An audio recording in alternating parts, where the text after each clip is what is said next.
प्यारे बच्चों, सुप्रभात। आओ हिंदी व्याकरण और हिंदी भाषा सीखें कार्यक्रम में आप सबका हार्दिक स्वागत है।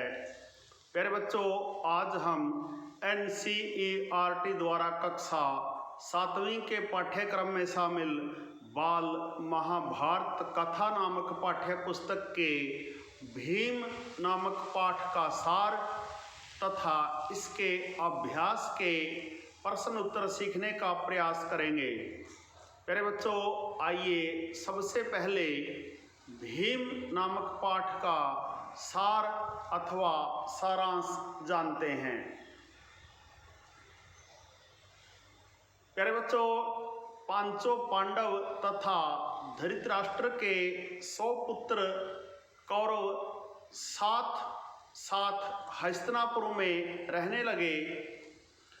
शरीर बल में पांडु के पुत्र भीम सबसे शक्तिशाली थे। भीम खेलों में दुर्योधन और उसके भाइयों को बचपन के जोश में आकर खूब तंग करता था। इस कारण दुर्योधन और उसके भाइयों के मन में भीम के लिए द्वेष बढ़ने लगा, वैर बढ़ने लगा। कृपाचार्य से अस्त्र शस्त्र की शिक्षा में भी पांडव कौरवों से आगे रहने लगे, जिससे कौरव और खींचने लगे। प्यारे बच्चों, एक बार सारे कौरवों ने सलाह कर भीम को गंगा में डुबोकर मार डालने की सलाह की और बाद में बाकी पांडवों को बंदी बना लेने की योजना बनाई ताकि राज्य पर उनका अधिकार हो जाए। प्यारे बच्चों, एक दिन दुर्योधन ने जल क्रीड़ा का प्रबंध किया और पांचों पांडवों को उसके लिए न्योता दिया। काफी देर खेलने और तैरने के बाद सबने भोजन किया और अपने डेरों में जाकर सो गए। दुर्योधन ने भीम के भोजन में विष मिला दिया था, जिसके कारण उसे गहरा नशा हो गया और वह गंगा किनारे रेत पर ही गिर गया। दुर्योधन ने भीम के हाथ पैरों को लताओं से बांधकर गंगा में बहा दिया। सुबह जब पांडवों ने भीम को नहीं पाया तो वे उसे ढूंढने लगे, परंतु उन्होंने उसे कहीं नहीं पाया और निराश होकर महल लौट आए। तभी भीम झूमते हुए चला आ रहा था। प्यारे बच्चों, यह सब देखकर कुंती को बड़ी चिंता हुई और उन्होंने विदुर को बताया कि दुर्योधन राज्य हड़पने के लिए कोई चाल चल रहा है। विदुर ने भी हामी भरी, परंतु उन्होंने कहा कि दुर्योधन की निंदा करने से केवल द्वेष ही बढ़ेगा। इस घटना से भीम भी बेहद उत्तेजित हो चुका था, परंतु युधिष्ठिर ने उन्हें समझाया और कहा कि इस समय हमें एक दूसरे की रक्षा करते हुए बचे रहना है। प्यारे बच्चों, इधर भीम के वापस लौट आने से दुर्योधन को बड़ा आश्चर्य हुआ और उसका गुस्सा और बढ़ गया। प्यारे बच्चों, यह था भीम नामक पाठ का सार अथवा सारांश। प्यारे बच्चों, यदि आप किसी भी पाठ, लेख, निबंध, कहानी, कविता आदि के सार अथवा सारांश को यदि अच्छी प्रकार से सीख लेते हैं, जान लेते हैं, तो उस कविता, कहानी, पाठ, लेख, निबंध आदि पर आधारित प्रश्नों के उत्तर अच्छी प्रकार से दे सकते हैं। इसलिए आपको किसी भी पाठ, निबंध, लेख, कविता, कहानी का सार अच्छी प्रकार से सीख लेना चाहिए। प्यारे बच्चों, आइए अब भीम नामक पाठ के अभ्यास के महत्वपूर्ण प्रश्न उत्तर सीखना प्रारंभ करते हैं। प्यारे बच्चों, पहला प्रश्न देखिए।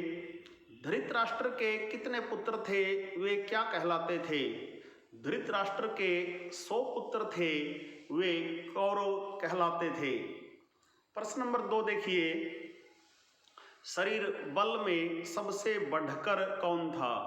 प्यारे बच्चों, शरीर बल में पांडु का पुत्र भीम सबसे बढ़कर था। प्रश्न नंबर 3 देखिए, खेलों में दुर्योधन और उसके भाइयों को कौन तंग किया करता था?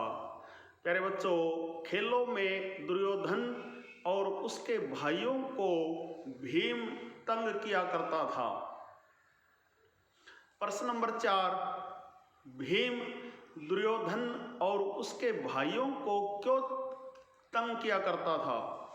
प्यारे बच्चों, प्रश्न एक बार फिर से देखिए, भीम दुर्योधन और उसके भाइयों को क्यों तंग किया करता था? भीम के मन में कोई बैर नहीं था, वह बचपन के जोश के कारण ही दुर्योधन और उसके भाइयों को तंग किया करता था। प्रश्न नंबर 5 देखिए, कौरवों और पांडवों ने अस्त्र विद्या किन से सीखा? प्यारे बच्चों, कौरवों और पांडवों ने अस्त्र विद्या कृपाचार्य से सीखा। प्रश्न नंबर 6 देखिए, सब कौरवों ने आपस में सलाह करके भीम के साथ क्या करने का निश्चय किया? प्यारे बच्चों, सब कौरवों ने आपस में सलाह करके निश्चय किया कि भीम को डुबोकर मार डाला जाए और उसके मरने पर युधिष्ठिर, अर्जुन आदि को कैद करके बंदी बना लिया जाए। प्यारे बच्चों, प्रश्न नंबर 7 देखिए, किसने भीम के खाने में विष मिला दिया था? प्यारे बच्चों, दुर्योधन ने भीम के खाने में विष मिला दिया था। प्रश्न नंबर 8, भीम पर विष का क्या असर हुआ? प्यारे बच्चों, भीम को विष के कारण गहरा नशा हो गया था, अर्थात भीम बेहोश हो गया था। प्रश्न नंबर 9 देखिए, दुर्योधन ने नशे में पड़े भीम के साथ क्या किया? प्यारे बच्चों, दुर्योधन ने नशे में पड़े भीम के हाथ पैर को लताओं से बांधकर गंगा में बहा दिया। प्रश्न नंबर 10 देखिए, पांडवों और कुंती के आनंद का ठिकाना क्यों न रहा? प्यारे बच्चों, भीम को जीवित देखकर पांडवों और कुंती के आनंद का ठिकाना न रहा। प्रश्न नंबर 11 देखिए, कौरव भीम से क्यों बैर भाव रखते थे? प्यारे बच्चों, कौरव भीम से बैर भाव रखते थे क्योंकि शरीर बल में भीम सबसे बढ़कर था और खेलों में दुर्योधन और उसके भाइयों को भीम तंग भी किया करता था। प्रश्न नंबर 12 देखिए, भीम को गंगा में बहा देने के बाद दुर्योधन ने क्या सोचा? प्यारे बच्चों, भीम को गंगा में बहा देने के बाद दुर्योधन ने क्या सोचा? भीम को गंगा में बहा देने के बाद दुर्योधन मन ही मन यह सोचकर खुश हो रहा था कि भीम का तो काम तमाम हो गया होगा। प्रश्न नंबर 13 है, दुर्योधन को क्यों आश्चर्य हुआ? प्यारे बच्चों, भीम के वापस आ जाने पर दुर्योधन को आश्चर्य हुआ। प्रश्न नंबर 14 है, भीम के उत्तेजित होने पर युधिष्ठिर ने क्या कहा? प्यारे बच्चों, भीम के उत्तेजित होने पर युधिष्ठिर ने उनसे कहा कि अभी समय नहीं आया है और उन्हें अपने आप को संभालना होगा, साथ ही सभी भाइयों को एक दूसरे की रक्षा करते हुए बचे रहना होगा। प्यारे बच्चों, प्रश्न नंबर 15 देखिए, दुर्योधन ने जल क्रीड़ा का प्रबंध किस मनसा से किया, किस इच्छा से किया। प्यारे बच्चों, दुर्योधन ने जल क्रीड़ा का प्रबंध भीम को गंगा में डुबोकर मार डालने की मनसा से किया। प्रश्न नंबर 16 देखिए, कौरवों और पांडवों ने जल क्रीड़ा के बाद क्या किया।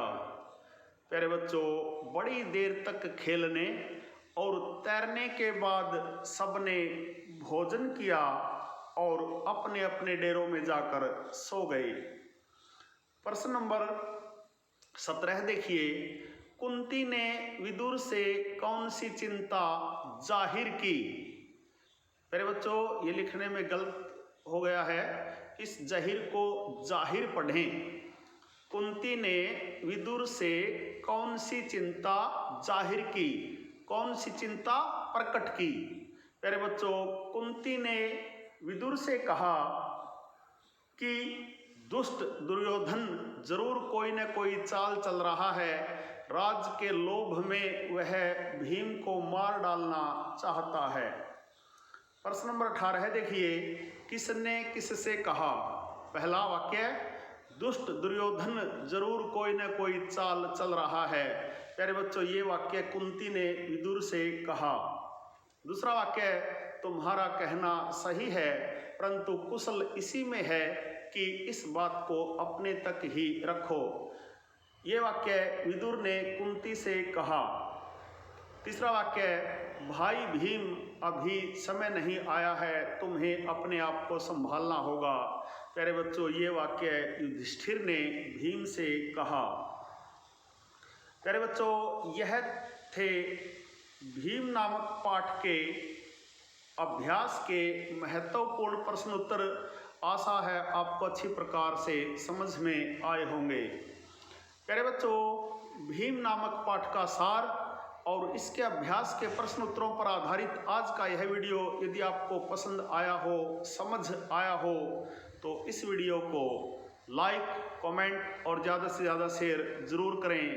प्यारे बच्चों, यदि आप वास्तव में गंभीरता के साथ हिंदी व्याकरण और हिंदी भाषा को सीखना चाहते हैं तो आपके अपने लोकप्रिय YouTube चैनल संगम टीवी हिंदी व्याकरण को सब्सक्राइब जरूर करें और वीडियो पर दिए बेल आइकन को जरूर दबाएं ताकि संगम टीवी हिंदी व्याकरण पर पढ़ाए जाने वाले पाठों का सबसे सरल और सटीक विश्लेषण YouTube पर अपलोड होते ही उसका नोटिफिकेशन सबसे पहले आपके पास पहुंचे।